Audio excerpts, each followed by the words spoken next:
جب صحابہ کرام رضی اللہ عنہ نے اس کی یزید کی بیعت کر لی تھی، مثلا حضرت عبداللہ بن عمر رضی اللہ عنہ بھی ہیں اور باقی لوگوں کے بھی بعض نام لیتے ہیں، تو کہتے ہیں آپ کو اس میں کیا اعتراض ہے؟ شاہ جی ہمیں کوئی اعتراض نہیں ہے، ہم یہ کہتے ہیں بیعت ہوئی کس طریقے سے ہے۔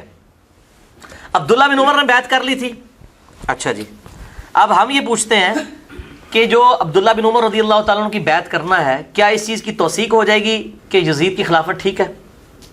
تو پھر صحیح ہے، پھر تو حضرت حسین سے مخالفت کی ضرورت ہی کوئی نہیں تھی، حضرت حسین بیعت نہ بھی کرتے تو خیر تھی۔ اصل میں حضرت حسین کا جو بیعت کرنا ہے نا، وہ امت محمدیہ صلی اللہ علیہ وسلم میں امام تھے، اور قرآن میں ہے نا کہ ان کے جو علماء ہیں اور اللہ والے ہیں، یہ لوگوں کو حرام خوری سے اور برے کاموں سے کیوں نہیں روکتے؟ حضرت حسین کا وہ ٹائٹل تھا۔ اب میرا ایک کلپ بھی چڑھا ہوا ہے بڑا سخت قسم کا، میں ابھی وہ آدھا گھنٹہ لگ جائے اگر بولوں، the difference between the natures of Hussain ibn Ali and عبداللہ ابن عمر۔ عبداللہ بن عمر کی نیچر پیسو تھی، حضرت حسین کی ایکٹیو تھی۔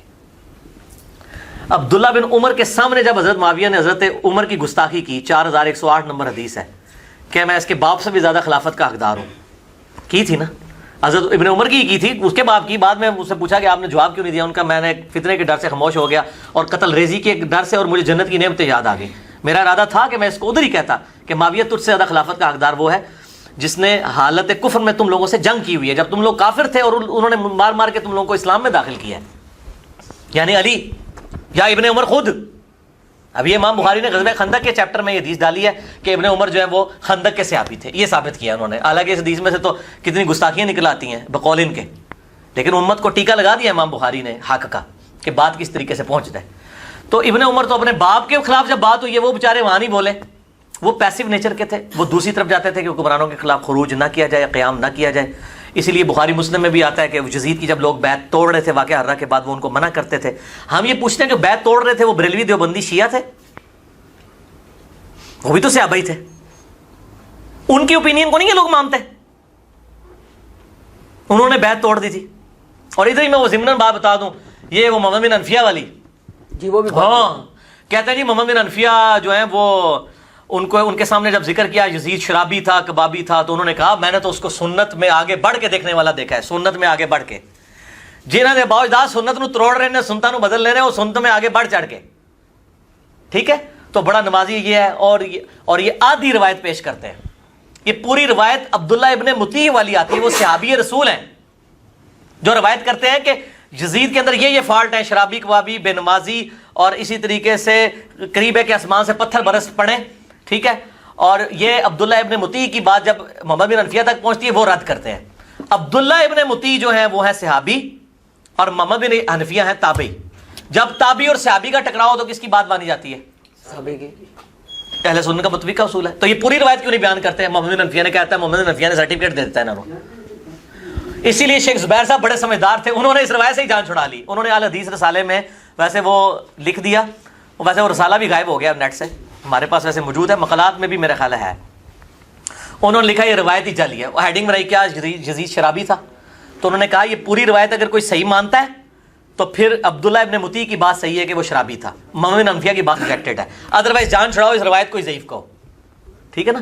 تو یہ اس طرح کی روایتیں جب پیش کرتے ہیں تو آدھی روایتیں کو پیش کرتے ہیں، تو پوری روایت بتائیں نا، آدھی روایتیں بیان کر کے تو اس قسم کا اپنا ڈھونگ رچانے کی کوشش کرتے ہیں، یہ بالکل غلط طریقے سے توثیق کر رہے ہیں، اس طریقے سے نہیں ہے معاملہ۔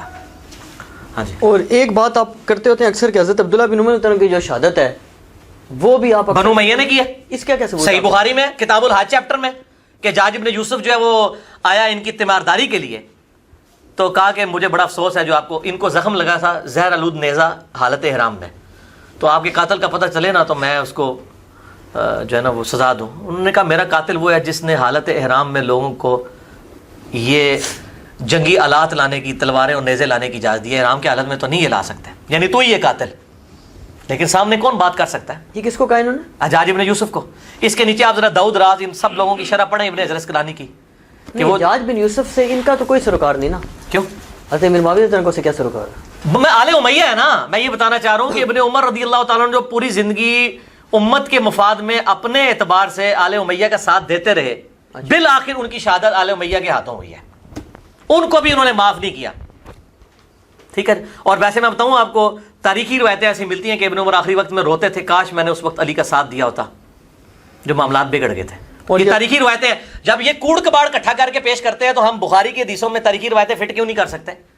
ایک اور بڑی شخصیت جن کی شہادت ہے حضرت عبداللہ بن زبیر رضی اللہ عنہ. یہ بھی حجاج بن یوسف نے کی. صحیح مسلم میں موجود ہے کہ لاش ٹانگ دی. عبداللہ بن زبیر صحابی کی لاش ان لوگوں نے خانہ کعبے کے دروازے پہ ٹانگ دی اور ابن عمر وہاں سے گزرے اور کہا تجھ پہ سلام ہو اے عبداللہ, میں تجھے منع کیا کرتا تھا اس طرح کے معاملات میں. یہ عبداللہ بن زبیر صحابی تھے؟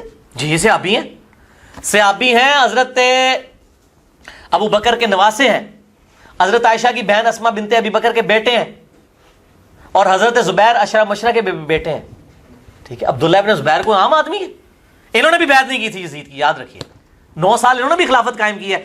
اور یہ حجاج ابن یوسف جو ہے نا اس نے قتل کیا تھا عبد الملک بن مروان کے دور میں. یزید کے دور میں اس نے خانہ کعبے پہ چڑھائی کی جو صحیح مسلم میں آتا ہے. غلاف کعبہ بھی جل گیا. یزید کے قابو نہیں آئے عبداللہ ابن زبیر. پھر مروان کے قابو بھی نہیں آئے. عبد الملک بن مروان نے شہید کروایا اور لاش ٹانگ دی. اور پھر عبداللہ بن عمر نے کہا تجھ پہ سلام ہو, یہ جو لوگ کہتے ہیں نا تیرے بارے میں کہ تو یہ تھا, نہیں, تو بہت نیک انسان تھا, اللہ کا خوف رکھنے والا تھا, تو عبادت گزار تھا, رات کو شب بیداری کرنے والا تھا. اتنے سلام انہوں نے پڑھے, ان کی میت کے اوپر سلام پڑھے. اور حجاج صحیح مسلم میں آتا ہے حجاج ابن یوسف نے حضرت اسما بنت ابی بکر کو جو مطلب بڑھیا ہو چکی تھی گھسیٹ کے کہا کہ اس کو لے کے آؤ میرے پاس. پھر خود گیا تو اسما نے کہا کہ تو نے میرے بیٹے کی دنیا خراب کی ہے, میرے بیٹے نے تیری آخرت خراب کر دی ہے. اور یہ آل امیہ کے جو چمچے نا یہ کہتے ہیں حجاج بن یوسف آخری زمانے میں کہتا تھا جناب توبہ کرتا تھا, یہ کرتا تھا, وہ کرتا تھا, اس طریقے اس کا بھی دفاع کرتے ہیں. علی بھائی ہمارے جو یہ شیعہ بھائی ہیں وہ بھی یہ بات نہیں سمجھتے. وہ تو خالی ایک موقف یہ عام طور پہ رکھتے ہیں کہ جی یہ خالی سادات سے دشمنی تھی, اہل بیت سے دشمنی تھی. یہ تو پھر کسی کو نہیں بخش رہے. یہ تھے دنیا دار. میں نے اس میں حدیث لکھی ہے بخاری اور مسلم سے کہ مجھے تم سے شرک کا خطرہ نہیں, لیکن میرے بعد دنیا کے مال میں پھنس جاؤ گے اور پھر تم دنیا کی محبت میں ایک دوسرے کو قتل کرو گے اور برباد ہو جاؤ گے جس طرح اگلے لوگ برباد ہوئے. یہ آپ کا آخری خطبہ ہے. بخاری اور مسلم میں آتا ہے کہ وفات سے 1 مہینہ پہلے شہدائے احد کے اوپر آپ نے نماز جنازہ دوبارہ سے پڑھی. شہدائے احد پہ اس لیے پڑھی کہ شہدائے احد جو تھے وہاں پہ بھی دنیا کی لالچ کی وجہ سے فتح شکست میں بدلی تھی. اور دوسرا شہدائے احد میں ان لوگوں نے قربانیاں دی تھیں کہ جنہوں نے اسلام کا پھل نہیں کھایا تھا. بعد کے لوگوں نے پھل کھایا. تو حضور نے قبرستان جا کے خطبہ دیا, دیکھنا میرے بعد یہ معاملات نہ کرنا. تو یہ آپ سے نے پہلے بتا دیا تھا دنیا داری میں لوگ پڑ جائیں گے. سیدھی سی بات ہے. تو یہ سب کچھ دنیا کی خاطر انہوں نے کیا. اور یہ سارے لوگ ان سے خوفزدہ تھے اتنے زیادہ کہ کوئی بولتا نہیں. میرے بھائی آج بولتا ہے کوئی؟ حضرت بکر کی بیٹی کو گھسیٹ رہے ہیں, حضرت امام حسین کے ساتھ کیا کر رہے ہیں. نہیں تو مجھے بتائیں آج کوئی بولتا ہے؟ آج کوئی بولتا ہے؟ یہاں پہ لال مسجد میں ایک ڈکٹیٹر مشرف نے کتنا قتل عام کیا ہے, ان کے اپنے فرقے کے لوگ نہیں کھڑے ہو سکے. بھائی جس کے ہاتھ میں تلواریں ہوتی ہیں, اب یہ توابون کو ہی آپ دیکھ لیں, ان کو بھی قید کر دیا گیا تھا نا جو بعد میں شہید ہوئے حضرت حسین کی شہادت کے بعد. کہتے ہیں جی کوفی نکلے نہیں ہیں. جب آپ پورا اس طریقے سے قبضہ کر لیں گے, چند لوگ اس حکومت سے جو 3 براعظموں میں پھیلی ہوئی ہے اس سے کیسے ٹکرا سکتے تھے؟ سیدھی سی بات ہے. تو آج بھی نہیں لوگ اٹھتے. اچھا ایک اور بات کی جاتی ہے کہ حضرت حسین رضی اللہ عنہ کے جو قتل کا الزام یزید پر, ابن زیاد وغیرہ پر, عمر بن سعد پر, شمر وغیرہ پہ تھوپ دیا جاتا ہے. تو وہ یہ کہتے ہیں کہ جی 2 جو روایات ہمیں پتہ چل رہی ہیں, ایک حضرت ام سلمہ سلام اللہ علیہ سے اور ایک پتہ چلی حضرت عبداللہ بن عمر رضی اللہ عنہ سے. تو ان کو کیا پرابلم تھی کہ ان دونوں نے عراقیوں کا کہا؟ تو یہ بات ٹھیک ہے. ام سلمہ نے بھی کہا مسند احمد میں عراقیوں پہ لعنت ہو. صحیح بخاری میں حضرت ابن عمر نے کہا کہ ان عراقیوں نے مچھر اور مکھی کا مسئلہ پوچھا, انہوں نے تو نبی صلی اللہ علیہ وسلم کے بیٹے کو شہید کر دیا جن کے بارے میں نے سنا تھا کہ وہ اللہ کے نبی کے 2 پھول ہیں اس دنیا میں. اس سے ایک بات تو کلیئر ہوئی کہ عبداللہ بن عمر کو حضرت حسین سے کوئی بغض نہیں تھا, ورنہ ان کی مرنے کے بعد یہ بات نہ سناتے, ان سے محبت کرتے تھے. اچھا, اور بہت بڑی حدیث سنا دی انہوں نے. عراقیوں پہ انہوں نے لعنت کی. اب ان سے پوچھیں کہ عراقیوں پہ جو لعنت کی ہے, آپ کو کوئی الہام ہوا ہے کہ یہ عراقیوں پہ ابن زیاد والے جو عراقی تھے ان پہ لعنت کی ہے, یا جو ہے وہ شیعہ علی کے اوپر لعنت کی ہے جو حضرت علی کے گروہ کے ساتھی تھے؟ تو یہ فوراً کہیں گے شیعوں نے مارا ہے, شیعہ کہیں گے انہوں نے مارا ہے. عراقیوں پہ اس لیے لعنت کی کہ عراقی جو حکومت تھی ابن زیاد کی, اسی نے یہ ظاہر ہے کہ ساری. عمر ابن سعد کون تھا؟ صحیح مسلم اٹھا کے دیکھ لیں. یہ ایسا لالچی, میں بتاؤں کریکٹر سب کا نظر آتا ہے. صحیح مسلم میں ہے کہ سعد ابن ابی وقاص کے سامنے بیٹا آ رہا ہے عمر ابن سعد, تو حضرت سعد ابن ابی وقاص کہتے ہیں اللہ اس شخص کے شر سے میں تیری پناہ میں آتا ہوں, اپنے بیٹے کے شر سے. اور آنے ہی کہتے ہیں ابا جی دیکھو سب لوگ جو حکومت گورنر بن رہے ہیں, تسی تو کوئی عہدہ بھی نہیں لیا. یہ صحیح مسلم میں ہے. عمر ابن سعد جو 22,000 کا لشکر دے کے, جسے ہر بندے کا کریکٹر مسلم میں موجود ہے, بخاری میں موجود ہے. یہ تلاش کرنا ہے آپ نے, وہ پھر فٹ ان بیٹھتا ہے. آپ جس طرح بیان کرتے ہیں شک ہو جاتا ہے کہ کہیں علماء صحیح تو نہیں کہتے اپنی طرف سے بیان, ہر بات ہی آپ اس میں سے نکال لیتے ہیں. جی انکار نہ نکلے تو انکار کریں. آج تک آپ نے میرے خلاف کوئی کلپ دیکھا ہے کہ وہ یہ کہیں کہ یہ بخاری مسلم میں, یہ ہو سکتا ہے طریق کا فرق ہو جائے بعض کا, یہ کہتے ہیں جی وہ ظالم مغیرہ کے الفاظ موجود نہیں ہیں, ٹھیک ہے, تو اس میں موجود ہے اوے مغیرہ اوے مغیرہ اوے مغیرہ. یہ کیا ہوتا ہے؟ پیارے مغیرہ پیارے مغیرہ پیارے مغیرہ, بڑا اچھا کام کر رہے ہو. ظالم مغیرہ وہ اس لیے مکس ہو گیا کہ دوسری روایت میں موجود ہے اس ظالم شخص کو دیکھو کہ یہ ہمیں کہتے ہیں ہم اپنے جنتی بھائی پر لعنت کریں. ظالم تو کہا ہوا ہے دوسرے طریق کے اندر, ٹھیک ہے, طریق مکس ہو جاتے ہیں. لیکن آج میں جو ذہنی طور پہ نا مکمل طور پہ زبان کی اس اعتبار سے بھی احتیاط کر رہا ہوں کہ میں جو بات کہہ رہا ہوں وہ انہی الفاظ کے ساتھ ہوگی کہ سعد ابن ابی وقاص کہتے ہیں میں اس کے شر سے اللہ تیری پناہ مانگتا ہوں, یہ دنیا کا لالچی, اور بعد میں اس کو رے کی گورنری کی لالچ دے کے حضرت حسین کے قتل پہ آمادہ کیا گیا. یہ عبید اللہ بن زیاد کا گورنر تھا, یہ شیعان علی کا گورنر تھا, یہ بھیجا ہوا تھا. تو اچھا کہتے ہیں جی وہ عراقیوں نے کیا نا میرے بھائی, پیچھے شام والوں کو تو انہوں نے کہنا ہی نہیں تھا. اس کی وجہ یہ ہے کہ شام میں تو مرکزی حکومت بیٹھی ہوئی تھی. یہاں پہ جب عمران خان صاحب اعتراض کرتے ہیں تو پنجاب پولیس کہتے ہیں نا, وہ یہ تو نہیں کہتے نواز شریف کی پولیس, لیکن جب پنجاب پولیس کہہ رہے ہوتے ہیں تو پنجاب کی حکومت نواز شریف صاحب کے انڈر ہے, تو انڈائریکٹلی وہ نواز شریف صاحب کو کہہ رہے ہوتے ہیں. لہٰذا جب اس وقت کہے گا عراقیوں نے کیا تو عراق اس وقت کس کا صوبہ تھا؟ اہل شام کا, تو ڈائریکٹلی تو انہوں نے کیا تھا, عبید اللہ بن زیاد نے کیا. اور یہ کہتے ہیں جی واقعہ کربلا جی ثابت نہیں ہے, یزید تک خبر نہیں پہنچی, اور پھر وہ جھوٹی روایت ہے جی یزید بڑا روئے اور یہ وہ. اچھا رونے کے بعد انہوں نے اپنے زیاد کو ہٹا دیا, ٹھیک ہے. ان سے پوچھا صحیح مسلم کے اندر موجود ہے, میں نے اس پمفلٹ میں اس کا اشارہ کرایا ہے صرف, صحیح مسلم 6309. یہ کہتے ہیں واقعہ کربلا ثابت ہی نہیں ہے. 6309 نمبر حدیث ہے کہ امام زین العابدین رحمہ اللہ تعالی وعلیہ السلام, یہ واقعہ کربلا کے بعد مقتل حسین کے بعد یزید سے ہو کر مدینے آئے. یہ الفاظ ہیں صحیح مسلم کے. واقعہ کربلا ثابت ہو گیا. اور ان کے پاس رسول اللہ کی تلوار تھی صلی اللہ علیہ وسلم, جو حضرت علی کے پاس تھی, اس کے بعد حضرت حسین کے پاس تھی, حسین کی شہادت کے بعد ان کے پاس آ گئی. اور مسور بن مخرمہ آئے, انہوں نے کہا اے اللہ کے نبی کے نواسے یہ لوگ آپ سے چھین لیں گے. کون چھین لیں گے؟ بریلوی دیوبندی اہل حدیث چھین لیں گے, آل امیہ.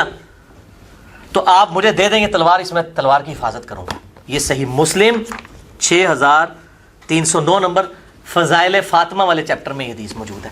تو واقعہ کربلا کا ذکر صحیح مسلم کے اندر موجود ہے, ٹھیک ہے, بخاری کے اندر موجود ہے. میں نے کتنی روایتیں اس میں نقل کی ہیں, یہ کہتے ہیں جی فلاں چیز ثابت نہیں, ساری کی ساری یہ واقعہ کربلا کے اوپر جو میرا رافضیت ناسبیت والا پمفلٹ 5A ہے اس کے اندر موجود ہے. یہ چیزیں موجود ہیں میرے بھائیوں. یہ مطلب باتیں کر دینا آسان ہے. دیکھیں ہم بلو پرنٹ آپ کو پیش کر رہے ہیں نا بلو پرنٹ پیش. یہ تاریخ اس تاریخ میں بیٹھے گا جو مودودی صاحب بیان کر رہے ہیں, لیکن یہ جو کچھ کوڑ کباڑا یہ سارے ہی تاریخ سے پیش کر رہے ہیں. یہ اصل میں منکرین حدیث ہیں. اچھا دیکھیں یہ سنابلی صاحب جتنے والے دے رہے ہیں منکرین حدیث کے دے رہے ہیں نا, سارے والے, جن کو اہل حدیث بھی خبیث مانتے ہیں, شبیر کو, اسی طریقے سے محمود عباسی کو, ان لوگوں کے والے دے رہے ہیں نا. شبیر کا تو نہیں دیا نے کو رحمان سنبلی, ہاں ان لوگوں کے, ان کو اہل حدیث محمود احمد عباسی کو تو اہل حدیث خبیث کہتے ہیں, انگریزوں کا پٹھو. منکرین حدیث وہ تو بخاری کو کھوتا کہتا تھا. ابو جابر دامانوی خود کہتے ہیں, اس سے تو ابو جابر نہیں نا رجوع کر سکتے, وہ کہتے ہیں میں اپنے کانوں سے سنا ہے کہ انہوں نے کہا جی اچھا بخاری کھوتے نے بھی بخاری میں حدیث لیے کہ حسین کا سر کاٹ کے عبید اللہ ابن زیاد کے سامنے رکھا گیا, اور آئے لوگ کہہ رہے ہیں جی وہ سامنے رکھا گیا, اس کا یہ مطلب تو نہیں عبید نے قتل کروایا. اچھا وہ جو سر میرے سامنے کو سر کاٹ کے لا کے رکھے میرے بیٹے کا, تو میں اس کو انعام نوازوں گا؟ پھر وہ چھڑیاں مارنے لگا, ٹھیک ہے جی. بھی غلط تعویل کرتے ہیں اسی طریقے سے کہ آپ ہر بات میں سے نہیں, وہ تو لاتے ہیں نا حضرت علی پہ اٹیک کرتے ہیں نا جواب میں, وہ کہتے ہیں حضرت علی کے سامنے بھی سر کاٹ کے لایا گیا. کس کا؟ یہ میں کس کی روایت سن رہا تھا کہ غالباً نہیں حضرت زبیر کا لایا گیا. نا جی نا کوئی سر کاٹ کے یہ ان کی کسی پہلی دفعہ بھائی میرے تمام محدثین محرخین نے لکھا ہے کہ پہلی دفعہ اگر کوئی سر کاٹ کے کسی مسلمان حکمران کے سامنے رکھا گیا ہے نا تو وہ معاویہ کے سامنے عمار کا سر ہے. اس سے پہلے کبھی سر نہیں رکھا گیا. نبی صلی اللہ علیہ وسلم کے بارے میں ایک روایت آتی, مجھے اب پتہ نہیں اس کی صحت ہے کہ اس طرح رکھا گیا, آپ نے اتنا ناپسند فرمایا اس چیز کو, تو آپ نے کہا ادھر سے لے جاؤ, یہ کام نہ کرو. یہ نہیں ہوا, عمار کا سر کاٹ کے سب سے پہلے رکھا گیا تھا, ٹھیک ہے. اور میں آپ کو پھکی دے دوں, ابھی عمار کا سر کاٹ کے رکھا گیا تو اس کے بعد تو توبہ کر لینی چاہیے تھی نا. اب تو ادھر تو عمر بن عاص بھی کہہ رہے ہیں کہ باغی جماعت قتل کرے گی, ٹھیک ہے, ہمارے سامنے ہم بھی کانپ اٹھے, تو لیکن نہیں, وہ کہ الٹا تعویل کی کہ جی عمار کو ہم نے کیوں قتل کیا ہے, نہ علی لے کے آتا نہ یہ قتل ہوتا, ٹھیک ہے. پھر تاریخ کی روایتوں حدیث میں تو اتنا تاریخ میں ملتا ہے کہ حضرت علی تک جب یہ معاویہ کی بات پہنچی نا تو حضرت علی نے کہا اچھا پھر حمزہ کا قاتل نبی صلی اللہ علیہ وسلم تھے, نہ حمزہ کو لے کے آتے احد میں, نہ حمزہ شہید ہوتا. اے پھکی دی تھی معاویہ نو حضرت علی نے کہ تو یہ گل کیتی ہے, جڑا میرا سپورٹر ہے آرمی چیف ہے میری طرفوں, 93 سال دی عمر جو بندہ لڑائی پہ لڑتا ہے عمار ابن یاسر, اس کو تم کہہ رہے ہو نہ علی لاتا نہ وہ. لیکن ملا علی قاری نے ویسے جرت کی ہے, یہ میں پھکی دے رہا ہوں, ملا علی قاری کے بھی بڑے والے آج کل اہل حدیث بھی پیش کر رہے ہیں. ملا علی قاری نے مرقاہ جو شرح مشکات کی لکھی ہے نا, مشکات میں جب یہ حدیث آتی ہے نا عمار کو باغی جماعت قتل کرے گی, اس کی شرح میں ملا علی قاری لکھتے ہیں کہ قتل عمار کے بعد یہ بات ڈیفائن ہو چکی ہے کہ معاویہ کی غلطی اجتہادی نہیں ہے بلکہ یہ ہٹ درمی پہ مبنی غلطی ہے, کیونکہ اگر اجتہادی تھی تو اس وقت تک تھی کہ اس بیچارے کو پتہ نہیں چلا. جب اس کو قتل عمار کے بعد بھی کہ باغی جماعت قتل کرے گی, ان کو بھی حدیث پتہ ہے, عمر بن عاص بھی سنا رہے ہیں, آپ تو توبہ کر لیتے نا کہ میری جماعت باغی ہے. ملا علی قاری نے جرت کی ہے, یہ رحمہ اللہ ہے آج کل اہل حدیثوں کا بھی, المتوفا 1014 ہجری, اور وہ تو کہتے ہیں امام حنیفہ اور ان لوگوں کے بعد سب سے بڑا امام ہی ملا علی قاری ہے. یہ مرقاہ کے اندر اس نے شرح مشکات میں لکھا ہے, یہ ملا علی قاری کا حوالہ لے جائیں, اس نے کہا ہے کوئی اجتہادی. اچھا مجھے لوگ کہتے ہیں کہ جی آپ نے اس میں لکھ دیا ہے کہ جی اجتہادی خطا ہے, ٹھیک ہے, تو یہ میرا اجتہاد ہے, آپ اسے اختلاف کر سکتے ہیں. اجتہادی خطا سے مراد ہے, میں بھی اجتہادی خطاب میں اپنی ویڈیو میں بتا دوں, اجتہادی خطاب میں مانتا ہوں اس وقت تک جب تک عمار قتل نہیں ہوئے تھے. آج کی ڈیٹ میں کوئی اجتہادی نہیں ہے. اور یہ جو حدیث بھی ہم نے فٹ کی ہے نا اس کے اوپر, وہ حاکم کے بارے میں ہے, حاکم سے بغاوت کرنے والے کے بارے میں, کہ حاکم اگر کوئی غلط کام کرے گا, یعنی حضرت علی اگر غلط جنگ کرتے تو ان کو 1 اجر ملتا اور صحیح جنگیں ہوتی تو 2 اجر. یہ نہیں کہ علی کے جو مخالفین ہیں ان کے اوپر یہ فٹ ہوگا, یہ انڈائریکٹلی اجتہادن طور پہ فٹ کرتے ہیں, ٹھیک ہے نا جی. بہرحال حضرت عائشہ طلحہ زبیر کی غلطی اجتہادی ہے, کیونکہ ان کا رونا, معافیاں مانگنا اور حضرت علی کا معاف کرنا ثابت ہے. حضرت معاویہ رضی اللہ تعالیٰ عنہ نے کبھی معافی نہیں مانگی, الٹا قنوت نازلہ سیدنا علی نے ان پہ پڑھی اور کہا قیامت دن فیصلہ ہوگا. اور ہم لعنت کے لیے قائل نہیں ہیں, بالکل لعنت نہ کریں. ہم تو کہتے ہیں جو صحابہ پر انکلوڈنگ معاویہ, عمر بن عاص, مغیرہ ابن شعبہ رضی اللہ عنہم اجمعین, یا بصر بھی ہوں, ان پہ لعنت کرتے ہیں وہ معاویہ کے شیعہ ہیں, اور جو ان پہ لعنت نہیں کرتے وہ علی کے شیعہ ہیں. علی نے تو مخالفین کے جنازے بھی پڑھائے, میں نے اس میں بتایا. خوارج کے بارے میں کہا ہمارے بھائی تھے وہ گھوڑے ہو گئے, ٹھیک ہے نا. ہم علی کے شیعہ ہیں پولیٹیکلی ٹرم میں, ٹھیک ہے نا. شیعان علی, اہل سنت کا منہج ہی, اہل حدیث کا منہج ہی شیعان علی والا ہے, ٹھیک ہے. اور رافضیوں کی بات نہیں کر رہا, یا سعودی عرب کے تنخواہوں پہ پلنے والے اور ایران کی تنخواہوں پہ پلنے والے جو مولوی چوہے چابیاں دے کے چھوڑے میں, ان کی بات نہیں میں کر رہا. یہ چابیاں دے کے چھوڑے ہوئے نا انہوں نے, پیچھے سے ریال آتے ہیں بولنا شروع کر دیتے ہیں اور پھر باتیں بھی یاد ہی کرتے ہیں. پوری بات بتاؤ. ٹھیک ہے. ٹھیک ہے.